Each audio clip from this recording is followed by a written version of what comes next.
Hello दोस्तों, नमस्कार। स्वागत है आपका एडवांस एग्रीकल्चर यूट्यूब चैनल पर। दोस्तों, आज की इस वीडियो पर हम बात करने वाले हैं वैगन की उन्नत सफल वैज्ञानिक खेती की A to Z संपूर्ण जानकारी। भले आप सफ़ेद वैगन की खेती कर रहे हों या फिर काले वैगन की खेती कर रहे हों, इस वीडियो के माध्यम से हम आपको ऐसी जानकारी शेयर करेंगे कि दोनों प्रकार की ऋतुओं पर तीनों जितने प्रकार की वैरायटी आप लगा रहे हो, चाहे गोल भट्टी हो या फिर बड़ा वाला वैगन हो, तो यह जो जानकारी है सभी वैरायटी पर एकदम सूटेबल होने वाली है, सभी अनुकूल किस्मों पर लागू होने वाली है। तो इस वीडियो को आप एंड तक ज़रूर देखें। भले आप सामान्य तरीके से वैगन की खेती कर रहे हों या फिर कर रहे हों वैज्ञानिक तरीके से, संपूर्ण जानकारी के लिए न्यू वीडियो है, न्यू जानकारी है और A to Z जानकारी है। इस वीडियो को देखने के बाद आपको अन्य वीडियो देखने की आवश्यकता नहीं पड़ने वाली है, क्योंकि खेत तैयार से लेके कौन सी बीमारी आती है, उनका क्या उपचार है, कौन सी दवाइयों का स्प्रे करना चाहिए और कौन सी खादों से बेहतर हमको रिजल्ट मिलेंगे, बेहतर हमको उपज मिलेगी। तो वीडियो पर बने रहिए। मैं हूं आपका होस्ट एंड दोस्त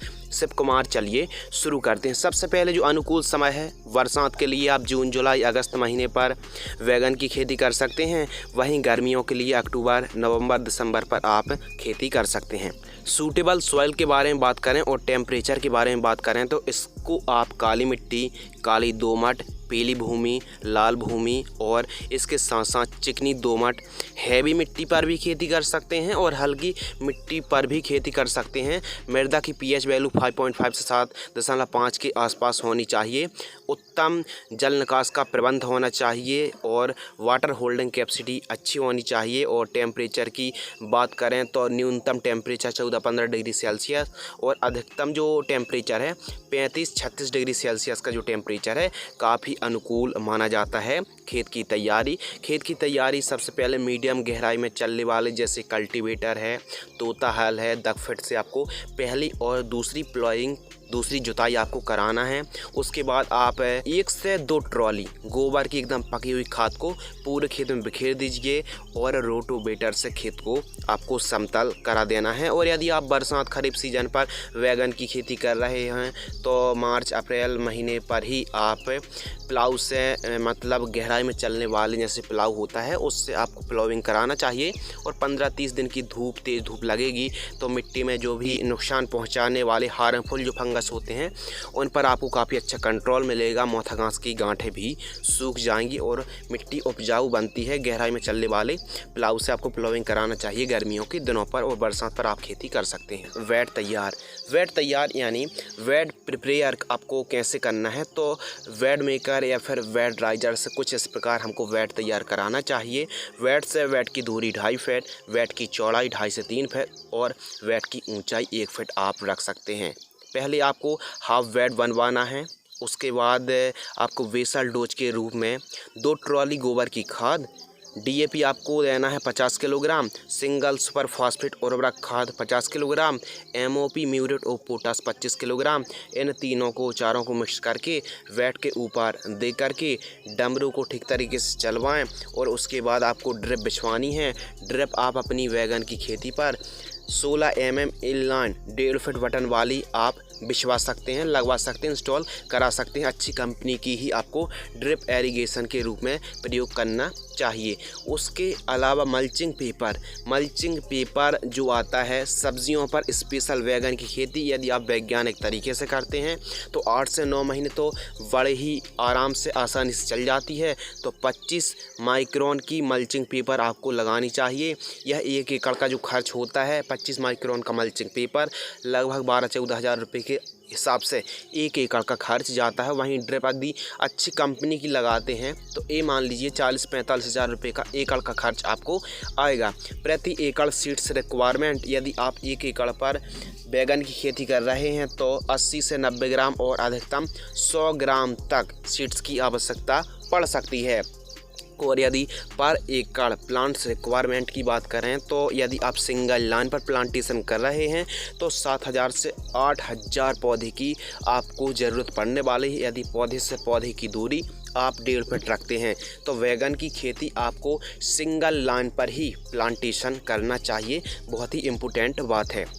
अब बात करते हैं कुछ उन्नतशील किस्में जो कि इम्प्रूव वैरायटी हैं, हाइब्रिड वैरायटी हैं और काफ़ी अच्छा उत्पादन देती हैं। तो VNR की जो उत्कल आती है जिसके फल का रंग सफ़ेद होता है। इसके अलावा कलश जनक F1 आती है जिसके फल का रंग ब्लैक रंग का होता है। इसके अलावा जो वर्मा वाले छोटे वैगन होते हैं छोटे साइज़ के, तो सनगिरो की जो प्रगति आती है, इस हाइब्रिड वैरायटी को भी आप लगा सकते हैं। और इन जो आप वीडियो पर देख रहे हैं, फ़ोटो के माध्यम से देख रहे हैं, इन वैरायटी को भी आप लगा सकते हैं। अगले विषय के ऊपर बात करते हैं नर्सरी तैयार। तो यदि आप साधारण तरीके से खेती कर रहे हैं तो क्यारियाँ बनाकर आप सीड्स की बुआई करें। गोबर की खाद पर थोड़ी सी ऊंची आपको क्यारियाँ बनानी हैं। और इसके अलावा प्लास्टिक जो प्रो ट्रे होती है, यदि प्लास्टिक प्रो ट्रे पर नर्सरी तैयार कर रहे हैं तो आपको प्लास्टिक की प्रो ट्रे लानी है। उसके बाद आपको कोकोपीट जो नारियल की खाद होती है, नारियल की खाद और वर्मी कंपोस्ट को ठीक तरीके से मिक्स करना है और आपको एक एक बीजों की बुआई कर देनी है। और कुछ इस प्रकार सुबह शाम आप सिंचाई करते रहते हैं।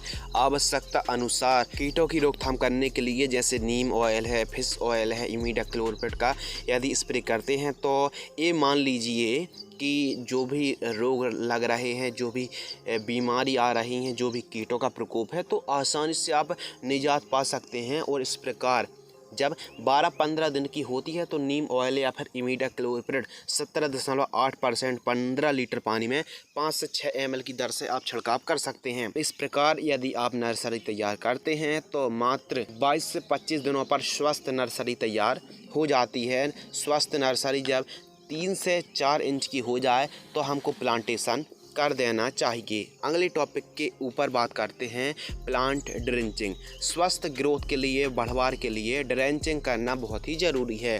यदि आप वैज्ञानिक तरीके से खेती कर रहे हैं और पौधे लगाने के बाद सूख जाते हैं, मुरझा जाते हैं या फिर मर जाते हैं तो उसके लिए आपको 1 से 2 ड्रेंचिंग करना बहुत ही ज़रूरी है।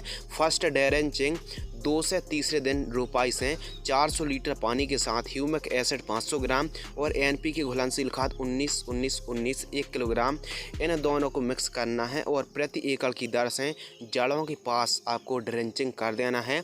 एक जो पौधा होता है 50 ml से लेकर 100 ml ड्रेंचिंग का जो घोल होता है उसका आपको ड्रेंचिंग करना चाहिए। इससे क्या होता है कि स्वस्थ बढ़वार होती है, जड़ों ठीक तरीके से जो रूट होती हैं, जड़ें होती हैं, वो मिट्टी को पकड़ लेती हैं। सेकंड ड्रेंचिंग, जब हमारी फसल रोपाई से 5 से 6वें दिन के आसपास की होती है तो 400 लीटर पानी लेना है और हमको 500 ml लिक्विड ट्राइकोडर्मा जैव बैक्टीरिया है, इसको मिक्स करके यदि हम ड्रेंचिंग करेंगे तो कोई भी सूखने की समस्या नहीं आएगी, मरने की समस्या नहीं आएगी, पौधे मुरझाएंगे नहीं। लेकिन जो ट्राइकोडर्मा है, जैव बैक्टीरिया है, इसको आप रासायनिक केमिकल्स के साथ मिक्स करके आपको प्रयोग नहीं करना चाहिए। लिक्विड ट्राइकोडर्मा को अकेले ही ड्रेंचिंग आपको करनी चाहिए। केवल 2 ड्रेंचिंग करते हैं तो एकदम स्वस्थ बढ़वार होगी और जो जड़ें हैं मल्टी रूट का विकास होगा, डेवलपमेंट होगा, जिससे हमारी वैगन की फसल अच्छी बढ़वार लेगी। अगले विषय के ऊपर बात करते हैं स्प्रे शेड्यूल।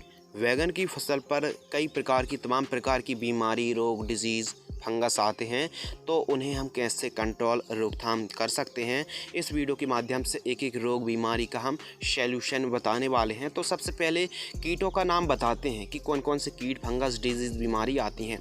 तो कीटों में प्रमुख रूप से तना छेदक यानी स्टेम बोरर आता है, फल छेदक फ्रूट बोरर आता है, सुंडी आती है, लार्वा आता है। इसके अलावा सफ़ेद मक्खी, वाइट फ्लाई, एफिड्स, जैसिड्स। इसके अलावा सकिंग पेस्ट का प्रकोप देखने के लिए मिलता है, कुछ रस चूसक कीट होते हैं। इसके अलावा रेड माइट्स भी आता है और जड़ संबंधित नेमेटोड यानी सूत्रकृमि आता है, जो कि जड़ों के पास एक प्रकार की गांठें बन जाती हैं जिससे पौधा ठीक तरीके से भोजन नहीं बना पाता है। तो नेमेटोड के लिए बेलम प्राइम है या फिर कार्बोफ्यूरान का आप जड़ों के माध्यम से ड्रेंचिंग कर सकते हैं। इसके अलावा फंगस पर जो फंगस आते हैं, विलाइट आता है यानी झुलसा आता है, छोटी पत्ती यानी लिटिल लीफ की समस्या देखने के लिए मिलती है। रूट रॉड आता है। विल्ट की समस्या देखने के लिए मिलती है।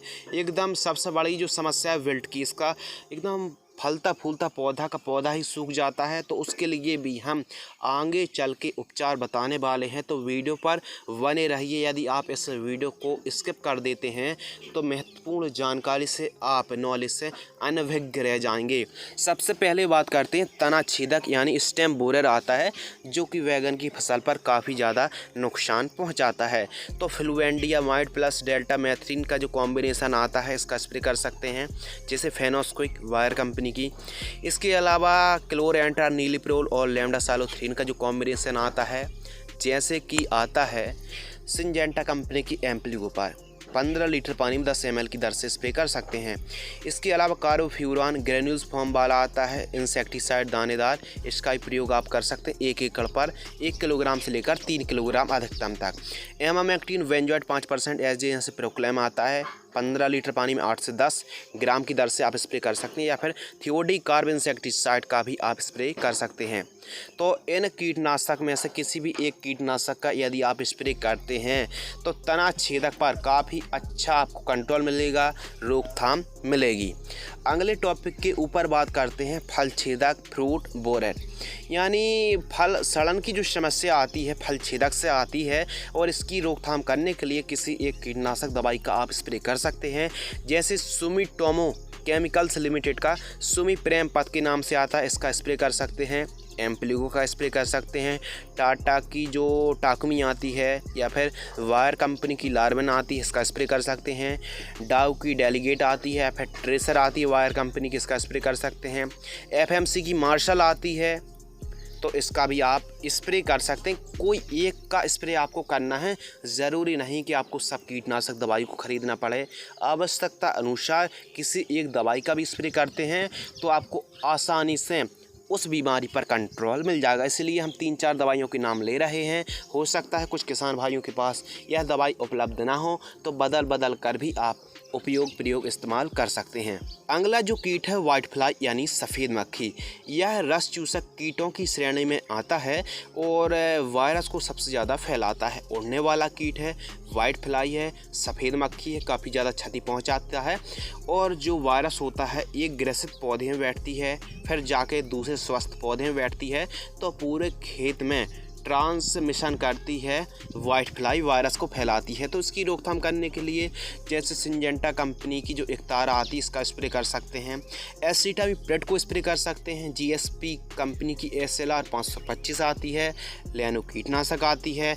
BASF कंपनी की सेफीना है। UPL कंपनी की ऊलाला इंसेक्टिसाइड है, इसका भी आप छिड़काव कर सकते हैं। किसी भी एक कीटनाशक दवाई को यदि आप स्प्रे करते हैं तो वाइट फ्लाई पर काफ़ी अच्छा कंट्रोल मिलने वाला है। अगले कीट के ऊपर बात करते हैं एफिड जैसिड थ्रिप्स। तो हमारी फसलों पर एफिड जैसिड स्पेशल वैगन की फसल पर तो समस्या देखने के लिए मिलती ही है। तो इसकी रोकथाम करने के लिए डाउ की डेलीगेट कीटनाशक है, लांसर गोल्ड है, रोगोर आती है, वायर कंपनी की मोमेंटो एनर्जी आती है, सिंजेंटा कंपनी की एकतारा आती है। तो इनको भी आप बदल कर यदि स्प्रे करते हैं या फिर किसी एक का स्प्रे करते हैं तो एफिड जैसिड और थ्रिप्स पर काफ़ी अच्छा कंट्रोल मिलने वाला है। इसके अलावा YOR 303 भी आती है, उसका भी दमन कंपनी का YOR 303 आती है, उसका भी रिज़ल्ट एफिड जैसिड और थ्रिप्स पर काफ़ी अच्छा, स्पेशल थ्रिप्स और लीफ माइनर पर। अगले कीट के ऊपर बात करते हैं माइट्स। रेड माइट्स और येलो माइट्स वैगन की क्रॉप पर आती है और काफ़ी ज़्यादा नुकसान पहुंचाती है। तो उसके लिए किसी एक अच्छी मकड़ी नाशक का स्प्रे कर सकते हैं। तो वेस्ट कंपनी की जैसे एवसिन आती है, ओबेरॉन आती है, या फिर धानुका की ओमाइट्स आती है। किसी भी एक मकड़ी नाशक को यदि आप स्प्रे करते हैं तो आपकी जो वैगन की क्रॉप पे लगने वाली माइट्स है उनका काफ़ी अच्छी तरीके से कंट्रोल मिलेगा। ज़रूरी नहीं है कि आपको सभी दवाइयों का स्प्रे करना पड़े, बल्कि आवश्यकता अनुसार ही आपको कीटनाशक दवाइयों का चुनाव करके स्प्रे करना चाहिए। और आपको ज़्यादा खर्च करने की आवश्यकता नहीं है। जब कीटों का प्रकोप देखने के लिए मिलता है तभी हमको स्प्रे करना चाहिए। इसके अलावा हमने स्टार्टिंग में बात की थी नेमेटोड, यानी ब्रिंजल बैगन की जड़ों के पास जड़ संबंधित एक गांठें बन जाती हैं, जिससे हम इंग्लिश पर नेमेटोड और हिंदी पर सूत्रकृमि के नाम से जानते हैं। जड़ों के पास गांठें बन जाती हैं, पौधा पोषक तत्वों को ग्रहण नहीं कर पाता है, जिससे प्रॉपर बढ़वार अच्छे तरीके से नहीं हो पाती है और पैदावार घट जाती है। उपाय और रोकथाम कुछ इस प्रकार हैं।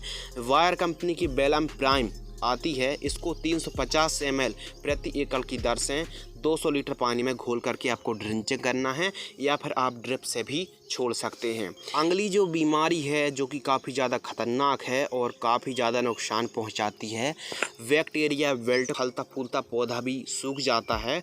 और आपको देखा होगा अक्सर कि एकदम हरा भरा पौधा है, एकदम जड़ों के पास से सूख रहा है, कोई रोग नहीं है, कोई बीमारी नहीं है, तो यह है बैक्टीरिया विल्ट, जो कि सॉइल में पाया जाता है, मिट्टी में पाया जाता है, जो कि एकदम फसल को चौपट कर देता है, पूरे के पूरे हरे भरे पौधे सूख जाते हैं। तो आपको ड्रेंचिंग करना है। जैसे रोको फंगिसाइड आता है, यानी थायोफेनेट मिथाइल 70% WP फफूंदनाशक को 500 ग्राम 200 लीटर पानी में घोल करके जड़ों के पास आपको ड्रेंचिंग करना है। या फिर वायर कंपनी की एलेट फफूंदनाशक आती है, 500 ग्राम एलेट को 200 लीटर पानी में घोल करके ड्रेंचिंग करना है, यानी रोको फंगिसाइड या फिर एलेट को आपको स्प्रे नहीं करना है। और ज़्यादा अच्छा रिजल्ट आपको मिलेगा एलेट फफूंदनाशक से। इसको स्प्रे नहीं करना है, हम आपको बार बार समझा रहे हैं। आप एक काम कर सकते हैं कि ड्रेंचिंग करना है, जिस माध्यम से भी चाहें आपको जड़ों के पास इस फफूंदनाशक को देंगे तो आपको काफ़ी अच्छे रिजल्ट परिणाम प्राप्त होंगे। ब्रिंजल लिटिल लीफ, यानी छोटी पत्ता, यानी बांझपन भी कह सकते हैं। ब्रिंजल लिटिल लीफ, छोटे पत्ते रह जाते हैं, बांझपन, ना फल आते हैं, ना फूल आते हैं, ना बढ़वा लेती है, तो एकदम फसल एकदम ख़राब सी हो जाती है, नष्ट सी हो जाती है, क्योंकि उससे कोई हमको आउटपुट मिलने वाला नहीं है। लिटिल लीफ हो जाते हैं तो हमको प्रोडक्शन ही नहीं मिलेगा। तो यह एक वायरस है, रेजिस्टेंस वैरायटी को आपको लगाना है। खेत में आने से पहले ही पौधे को खेत से बाहर निकाल देना है, यानी मान लीजिए कोई एक पौधे पर आ गया है तो उस पौधे को खेत से आपको बाहर निकाल देना है। यह रोग रस चूसक कीट, एफिड जैसे सफ़ेद मक्खी से भी फैलता है, लिटिल लीफ। और इसके साथ साथ समय समय पर आपको स्प्रे लेना है और जड़ों में कॉपर और मैग्नीशियम, सिलिकॉन का आपको प्रयोग जरूर करना है। स्प्रे आपको प्रॉपर करते रहना है और साथ ही कीटनाशक का समय समय पर आपको प्रयोग करना है। रोकथाम के ऊपर बात कर लेते हैं तो ड्रिप से जो एमामेक्टिन बेंजोएट आता है, जी हाँ दोस्तों, 1.9% EC कीटनाशक को 250 ml लेना है और आपको ड्रिप से छोड़ देना है। हम 5% SG की बात नहीं कर रहे हैं, हम लिक्विड एमामेक्टिन बेंजोएट की बात कर रहे हैं, जो कि 1.9% EC फॉर्म में आता है, लिक्विड फॉर्म में आता है। तो आपको प्रति एकड़ की दर से छोड़ सकते हैं। एवं स्प्रे के माध्यम से सिलिकॉन आपको लेना है 300 ग्राम और बोरोन लेना है 250 ग्राम 150 लीटर पानी में घोल करके प्रति एकड़ की दर से आपको स्प्रे करना चाहिए। इमीडा क्लोरपेड 17.8% EC बायर कंपनी की कॉन्फिटोर इंसेक्टिसाइड आती है, 15 लीटर पानी में 10 ml की दर से स्प्रे कर सकते हैं। और फिप्रोनेल प्लस पायरिप्रॉक्सीफेन 10% EC आती है, इसका भी आप स्प्रे करते हैं तो रस चूसक कीटों की रोकथाम होगा और आपको काफ़ी अच्छा कंट्रोल मिलेगा। लेकिन ऐसा नहीं है कि लिटिल लीफ, बांझपन आ चुका है फिर हम स्प्रे कर रहे हैं तो कोई हमको रिजल्ट नहीं मिलेगा। प्रिवेंटिव रूप में ही आपको ये सारे काम करना है। अंगली बीमारी और जो फंगस संबंधित रोग आते हैं इन पर बात करते हैं। ब्लाइट आता है, स्पॉट की समस्या देखने के लिए मिलती है, लीफ स्पॉट, डाउनी मिल्ड्यू की समस्या देखने के लिए मिलती है। तो फंगस संबंधित बीमारियों को कंट्रोल करना है, रोकथाम करना है तो वायर कंपनी की सेक्टिन फंगिसाइड 500 ग्राम प्रति एकड़ की दर से स्प्रे कर सकते हैं 150 लीटर पानी में, या फिर रोको फंगिसाइड 500 ग्राम प्रति एकड़ की दर से, या फिर UPL कंपनी की जैसे साफ आती कार्बेंडाजिम और मैंकोजेब 400 ग्राम प्रति एकड़ की दर से, BASF कंपनी की एक्रोवेट फंगिसाइड 200 ग्राम प्रति एकड़, एंट्राकॉल फंगिसाइड 400 ग्राम प्रति एकड़, कॉपर ऑक्सीक्लोराइड 300 ग्राम प्रति एकड़। इनको बदल कर यदि आप प्रयोग करते हैं, स्प्रे करते हैं तो फंगस संबंधित कोई भी बीमारी नहीं आएंगी, कोई भी रोग नहीं आएंगे। फंगस पर काफ़ी अच्छे से काम करेंगी यह फफूंद नाशक। दोस्तों ये तो बात हो गई कि हमारे वैगन की क्रॉप पर कौन कौन सी प्रकार की रोग बीमारी डिजीज़ आते हैं, उनका हमको उपचार इलाज किस प्रकार करना है। अगले महत्वपूर्ण टॉपिक के ऊपर बात करते हैं खाद का शेड्यूल यानी फर्टिगेशन शेड्यूल। तो वैगन की फसल में ज़्यादा से ज़्यादा फूल आएँ, ज़्यादा से ज़्यादा फल लगें, पौधा भी लंबे समय तक हरा भरा रहे, ज़्यादा से ज़्यादा फुटाव आएँ, तो हमको खाद देने पर विशेष ध्यान रखना चाहिए। यदि आप ड्रिप से खेती कर रहे हैं तो फर्स्ट खाद ट्रांसप्लांट से 10वें दिन और आपको ड्रिप से ही चलाना चाहिए। प्रति एकड़ की दर से जानकारी दे रहे हैं, और जो किसान भाई ड्रिप में खेती कर रहे हैं उनको जानकारी दे रहे हैं, और सामान्य तरीके से जो खेती करते हैं हमारे फार्मर्स, तो उनको भी हम जानकारी शेयर करेंगे, खाद का शेड्यूल शेयर करेंगे। फर्स्ट खाद ट्रांसप्लांट से 10वें दिन के आसपास की हमारी क्रॉप होती है तो हमको पहली खाद देनी चाहिए। फर्स्ट खाद पर NPK 19-19-19 2 किलोग्राम ड्रिप सिंचाई से दे सकते हैं। आप डिस्प्ले पर देख सकते हैं, वीडियो को पुश करके भी आप चाहें तो नोट कर सकते हैं, जानकारी पुश करके भी वीडियो देख सकते हैं। इस प्रकार खाद का शेड्यूल चलेगा, डे बाय डे ड्रिप से आपको देना है, और जितना दिन लिखा उस हिसाब से आप दे सकते हैं। वीडियो को चाहें तो आप रोक कर भी देख सकते हैं, जो आप डिस्प्ले पर देख रहे हैं। इस प्रकार आपको खाद चलानी चाहिए।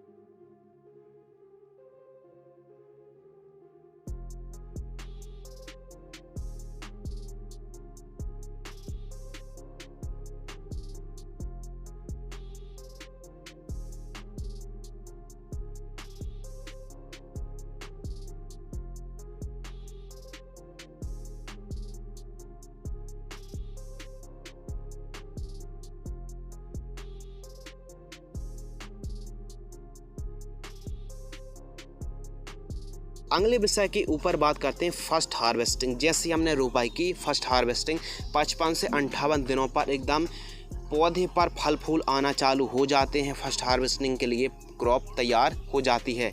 उत्पादन के ऊपर बात करें तो उत्पादन 150 से 170 टन प्रति एकड़ की दर से उत्पादन हमने निकाला है। अधिकतम 150 से 170 टन तक आप पर एकड़ की दर से यील्ड निकाल सकते हैं। खरपतवार की रोकथाम करने के लिए आपको समय समय पर निराई गुड़ाई करनी चाहिए, और आपको आवश्यकता अनुसार सिंचाई करना चाहिए। इसके अलावा कीमतों के बारे में बात कर लें तो जो कीमतें हैं 10 रुपये किलो, 5 रुपये किलो, 15 रुपये केजी, 20 रुपये केजी। यदि आप जून जुलाई महीने पर यदि आप खेती करते हैं, रोपाई करते हैं, तो आपको काफ़ी अच्छा रेट मिलने वाला है। 10-12 रुपये केजी का भी रेट मिल जाता है, तो अभी यह रेट काफ़ी अच्छा माना जाता है, क्योंकि बैगन का उत्पादन 150 टन बहुत ही बड़ी क्वांटिटी होती है, बड़ी मात्रा होती है। यदि आप ड्रिप पर खेती कर रहे हैं तो 1 एकड़ की जो लागत है, कॉस्ट है, आपको 1 लाख से 1,20,000 रुपये प्रति एकड़ का खर्च आएगा। यदि आप ड्रिप पर खेती कर रहे हैं, मल्चिंग पर खेती कर रहे हैं, तो 8 से 9 महीने भी यह फसल चलेगी, क्योंकि सामान्य तरीके से हम बैगन की खेती करते हैं तो 5-10 हज़ार रुपये ही लागत लगती है, लेकिन वो फसल उतना अच्छा हमको यील्ड नहीं देती है। तो इसलिए ड्रिप मल्चिंग पर खेती कर रहे हैं तो 1 लाख 1.5 लाख रुपये तो खर्च आपका होगा, लेकिन उत्पादन शुद्ध जो लाभ है आप 1 एकड़ से 2 लाख रुपये नेट प्रॉफिट के रूप में कमाई कर सकते हैं। 8 से 9 महीने की क्रॉप चलती है, और आप यदि ड्रिप मल्चिंग पर खेती करते हैं तो फर्स्ट ईयर ही आपको लागत लगने वाली। क्योंकि ड्रिप का खर्च बहुत ज़्यादा जाता है, 40-50 हज़ार रुपये और 50-55 हज़ार रुपये ड्रिप और मल्चिंग का खर्च ही लग जाता है। बाकी खाद यदि आप देंगे बदल कर कम क्वांटिटी पर देंगे तो काफ़ी अच्छी से आपको यील्ड प्राप्त होगी, ज़्यादा आप मुनाफा निकाल पाएंगे। तो याद रखिए, यदि आप ड्रिप मल्चिंग पर खेती कर रहे हैं तो ड्रिप का खर्च तो आपको लगेगा ही, भले आप कोई भी प्रकार की फसलों की खेती कर रहे हों। तो इसीलिए आपको पहले साल ही आपको ज़्यादा खर्च आने वाला है, क्योंकि नेक्स्ट ईयर से आपको बांस का खर्च बच जाएगा, आपको ड्रिप का खर्च बच जाएगा, काफ़ी अनुभव भी आपको काम आने वाला है। यदि आप सामान्य तरीके से खेती करते हैं तो आप जैसे यूरिया खाद है, सागरिका है, माइक्रो न्यूट्रिएंट है, 15-15 दिनों के अंतराल पर आप बदल कर खादों को दे सकते हैं। मान लो सामान्य तरीके से खेती कर रहे हैं तो आपको 40 से 45 किलोग्राम यूरिया लेना है, 5 किलोग्राम सागरिका लेना है और 5 किलोग्राम सूक्ष्म पोषक तत्व युक्त खाद लेना है। और कभी आप जाइम जैसी खादों का, सल्फर जैसी देसी खादों का बदल कर खादों का प्रयोग करेंगे सामान्य तरीके से खेती पर, तो आपको काफ़ी अच्छे रिजल्ट प्राप्त होंगे। स्पेशल बैगन की क्रॉप जब फ्लावरिंग फ्रूटिंग स्टेज पर होती है तो बोरॉन का बहुत ज़्यादा महत्व है। बोरॉन और कैल्शियम नाइट्रेट का प्रयोग आपको ज़रूर करना चाहिए। तो इस प्रकार आपको बैगन की क्रॉप पर जैसे जैसे न्यूट्रिएंट की कमी होती है, न्यूट्रिएंट की पूर्ति आपको खाद के रूप में करनी है, तो आपको काफ़ी अच्छा फ़ायदा भी होगा, उन्नतशील रिजल्ट भी प्राप्त होंगे। और बैगन की खेती से भले आप सफ़ेद बैगन की खेती कर रहे हों या फिर काले बैगन की खेती कर रहे हों, तो अच्छी यील्ड भी प्राप्त होगी और हमारे किसान भाई ज़्यादा से ज़्यादा उत्पादन निकाल पाएंगे। तो इस प्रकार आप बैगन की खेती कर सकते हैं। उम्मीद करते हैं इस वीडियो से आपको कुछ नया ज़रूर सीखने के लिए मिला होगा। यदि आप सामान्य तरीके से खेती करते हैं तो कम लागत लगेगी, तो कम उत्पादन भी प्राप्त होगा। यदि आप ड्रिप मल्चिंग पर खेती करते हैं तो आपको थोड़ी लागत तो ज़्यादा लगेगी, उपज भी ज़्यादा प्राप्त होगी। सेल्फ लाइफ जो क्रॉप है 8 से 9 महीने चलेगी, तो हमको एक अच्छा मुनाफा देखने के लिए मिलेगा, बाज़ार भाव देखने के लिए मिलेगा। क्योंकि 8-9 महीने क्रॉप चलती है तो हमको किसी न किसी महीने पर अच्छा उत्पादन भी मिलेगा और अच्छा बाज़ार भाव देखने के लिए मिलेगा, जिससे हमारे किसान भाई ज़्यादा से ज़्यादा बेनिफिट बैगन की क्रॉप से निकाल सकते हैं। उम्मीद करते हैं इस वीडियो से आपको कुछ नया नॉलेजेबल और इंटरेस्टिंग सीखने के लिए ज़रूर मिला होगा। यदि आपको यह वीडियो पसंद आती है तो वीडियो को लाइक कर सकते हैं। इंस्टाग्राम पर आप हमें फॉलो ज़रूर करें, शिवकुमार 095। तो मिलते हैं कुछ और इसी प्रकार नई नॉलेजेबल इंटरेस्टिंग महत्वपूर्ण जानकारी के साथ। तब तक के लिए धन्यवाद, नमस्कार।